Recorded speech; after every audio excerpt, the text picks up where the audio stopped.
بسم اللہ الرحمن الرحیم۔ ناظرین، آج کا تیسرا ولاگ تشریح اور تفسیر جو پہلے آیت ہم پڑھ چکے ہیں اس کی، پیج 530، معارف القرآن جلد اول، سورۃ البقرہ نمبر 2، آیت نمبر 219۔ آج کا تیسرا ولاگ۔ ناظرین، رائٹر ہیں اس کتاب کے مفتی اعظم پاکستان حضرت مولانا مفتی محمد شفیع صاحب عثمانی رحمۃ اللہ علیہ۔ معارف القرآن جلد اول، سورۃ الفاتحہ سے لے کر سورۃ البقرہ، پارہ اول تا پارہ تیسرا، رکوع 8واں۔ بسم اللہ الرحمن الرحیم۔ الحمد للہ وکفی وسلام علی عبادہ الذین اصطفی، خیرکم من تعلم القرآن وعلمہ۔ بہترین لوگ وہ ہیں جو خود بھی قرآن پڑھیں، دوسروں کو پڑھائیں، سکھائیں اور لکھائیں۔ چل بسا داغ آہا میت اس کی زیب و دوش سے، چل بسا داغ آہا میت اس کی زیب و دوش سے، آخری شاعر جہاں آباد کا خاموش ہے۔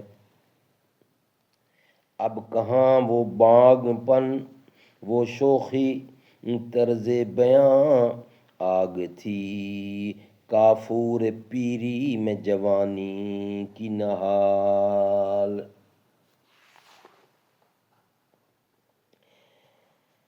تشریح و تفسیر۔ پچھلی آیتوں میں حق تعالیٰ کی ان نعمتوں کا ذکر تھا جو انسانی غذائیں پیدا کرنے میں عجیب و غریب صنعت و قدرت کا مظہر ہے۔ اس میں پہلے دودھ کا ذکر کیا، جس کی قدرت نے حیوان کے پیٹ میں خون اور فضلہ کی علائشوں سے الگ کر کے صاف ستھری غذا انسان کے لیے عطا کر دی، جس میں انسان کو کسی مزید صنعت کی ضرورت نہیں۔ اس لیے یہاں لفظ نسقیکم استعمال فرمایا کہ ہم نے دودھ پلایا۔ اس کے بعد فرمایا کہ کھجور اور انگور کے کچھ پھلوں میں سے بھی انسان اپنی غذا اور نفع کی چیزیں بناتا ہے۔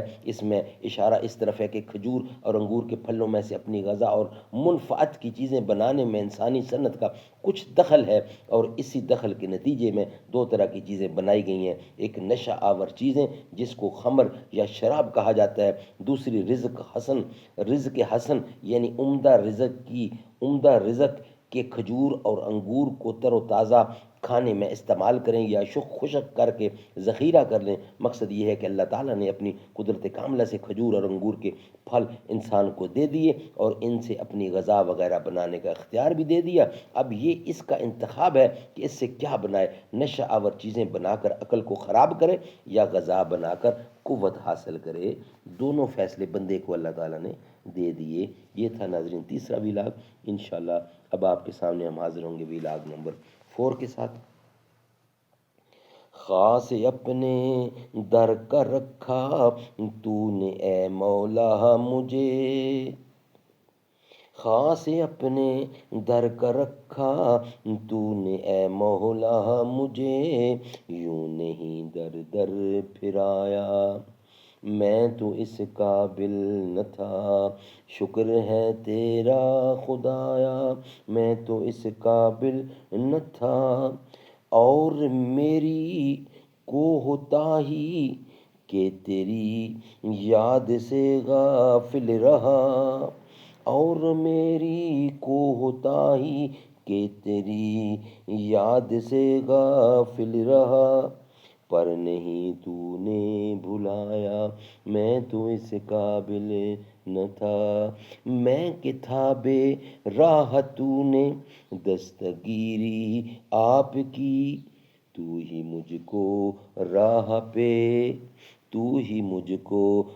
پہ لایا، میں تو اس قابل نہ تھا۔